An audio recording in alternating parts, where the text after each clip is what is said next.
Hello friends, I am Chevy. Welcome to my shed. How are you today? How's life in your world? How's things where you are? I hope it's fantastic. Welcome to November. Everything here is wonderful. Beautiful day outside. I got the Kindle because I've been reading lately, and I've read in the past couple of weeks, few weeks, 3 weeks, 2 weeks, I don't know. In the past little bit, I've read 3 books from this author in this series. This is the second book in the series called Crimson Deep. This is the John Decker series from Anthony M. Strong. And I wanted to read multiple books in this series before I make my kind of declaration of it or share it with you. Because this is self-published and that's, hit or miss. Most often miss. But in this case, I think these are the books I've been looking for a very long time. Not that these are works of high literary fiction or that these are super compelling and interesting. These are very basic, very popcorn kind of B-movie feeling books, but that's what I've been wanting. I've been wanting just a book that I can sit with and just kind of enjoy. And for no reason other than it's kind of trashy, it's kind of just, I don't know. It's not assuming anything. It's just fun. And I found it. I think I found the series. And I will tell you, I found this, I think this was an ad, like on Instagram or Facebook, because every now and then I click on those like author ads. And I bought the first book and I read it and it was okay. It was an interesting take on a supernatural thriller. I wouldn't necessarily call these thrillers so far. They haven't been particularly thrilling. They haven't been particularly mysterious, like detective-y. The main character is kind of a detective-ish. I mean, he was literally a detective. They're definitely supernatural. Each book has focused on some sort of supernatural element. And it's more about this middle-aged man just kind of going through life in a world that's progressively getting crazier. And I read the first one, and then I was like, you know what? I'll give it a shot. There was a link at the end of the book to visit the author's website, which I did. If you do that and you sign up for his email, you can get a novella for free. So if you want to check out the idea of this series, you can check out the novella for free. So the novella is one of the 3 books that I've read. I've only read 2 full books in the series, and then this novella. And like all of the artists, like every self-published author ever now gives you a free novella for joining their email list. That's just how they kind of get you interested in the series or whatever. And they're all written, in my experience, I haven't found one yet that was written as like the real primer. They're more like prequels. Every single one of them has been a prequel, which means they don't really fit into the rest of the series very well. They kind of contradict some things that are said later on. They're kind of just intended to be a primer. And that's the case here. I forget what the prequel was called. It's something Pharaohs, something or whatever. It's kind of Egyptian themed. Oh, I'm sorry. This is the 3rd book in the series, the cover I'm showing you. Because I just bought it. I'm already going to read it. It's called Soul Catcher is the novella. And it kind of contradicts some things that are said in the first book, and it kind of makes the first book feel a little weird because the character should be a little bit more okay with things than he is. But it works. It's fine. Cold Sanctuary and Crimson Deep's the one I'm reading now. What's the other one that I read? Oh, What Vengeance Comes. So anyway, the point of all this is self-published, and the first book feels a little self-published. But honestly, it was good enough. What I mean by that is, I find the vast majority of self-published authors either don't bother with an editor or can't afford a professional editor and have friends edit. And there's a lot of merit to all of that. I'm not trying to discredit anybody. Your art is valuable. Please produce art. Please give it to the world, because it's better that it's in the world than it's sitting in your head because you're chasing perfection. But I often find that it's difficult to read those authors But this guy writes really well. His writing is very smooth. I don't have a whole lot of issues with his sentence structure or his word choice. He uses a fair amount of simile, which is fine, whatever. And he reiterates things multiple times, sometimes using the exact same sentences. It seems kind of weird, but that's okay.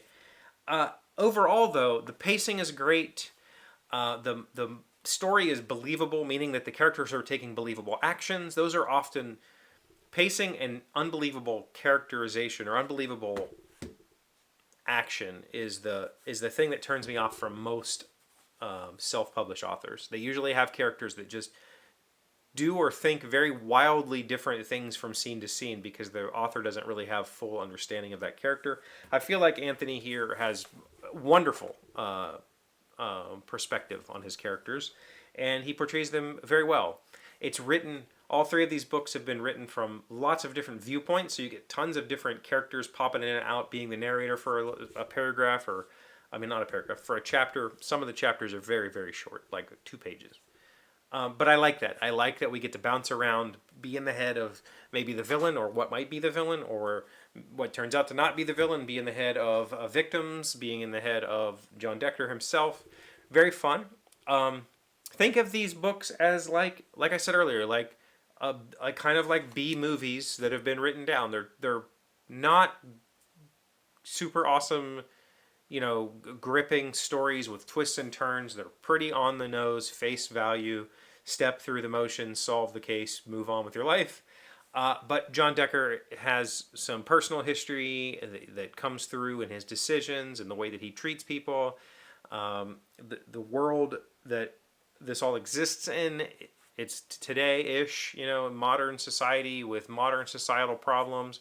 It's very well written, and it's a kind of a comfort read to sit down with a book that you don't have to I don't have to put on my thinking cap. I don't have to take notes. I can just kind of sit and chill and enjoy.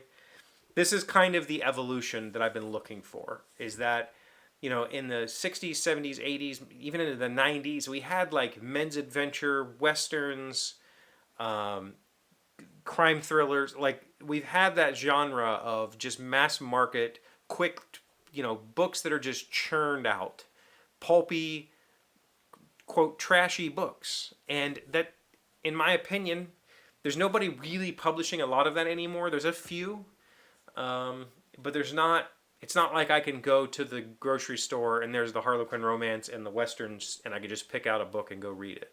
That doesn't really exist anymore. And I've been looking for that, and honestly, self-publishing has become that. But you have to wade through just volumes and volumes of really poorly written work to find the good stuff. And so when I stumble across something that I would say, this could very well be paperback sitting on the grocery store shelves, pick it up, men's adventure with a supernatural twist, that's what this is. And I'm here for it. I'm very much here for it. Great books to just have in between other reads. I'm kind of reading a couple of bigger, like, kind of more thought-provoking books right now. And so to have this to be like, I'm going to sit with a couple of chapters with John and see what's going on in his world, then I can go back to the heavier reading. I like that. I like that a lot. It's just little enjoyable, catchy books. I don't have any other way to describe it. If you know more like this, please let me know. I like reading fun stuff sometimes, just for the fun of it. Also, this was a kind of occult detective, which was a reading theme for last month. And so I fulfilled that because I think John Decker is literally a detective at the beginning of the story and it becomes a cult very quickly. Okay, so that's the John Decker thriller series from Anthony M. Strong. Check it out. Let me know what you think. Hope you have a good weekend. I've got lots going on. The kid has a football game tonight. We have softball tomorrow and a softball game tomorrow. And then I have to go to drive a couple hours to see my oldest daughter in a play. What do you got going on? Let me know in the comments. Thank you for being here as always. Thank you for liking, commenting, subscribing, being amazing friends, wonderful people. I really appreciate you. And I'll see you again tomorrow. Today's 1,000 plus little things happy, successful people do differently. We are learning 9 habits of super positive people. Number 2, celebrate your existence. Your mind is the window through which you see the world. The way to make it this the happiest day ever is to think, feel, walk, talk, give, and serve like you are the most fortunate person in the whole world. Open-minded, open-hearted, open-handed. Nothing is more needed. Yeah, that's kind of like be thankful for every day, or keep a gratitude journal. I think that that's a very important skill to develop. Like, find moments in the day to be thankful. You don't have to be thankful the entire day. That's just insanity. But you can find moments each and every day that go, man, I'm so glad I'm here for that. Find those moments and kind of champion them.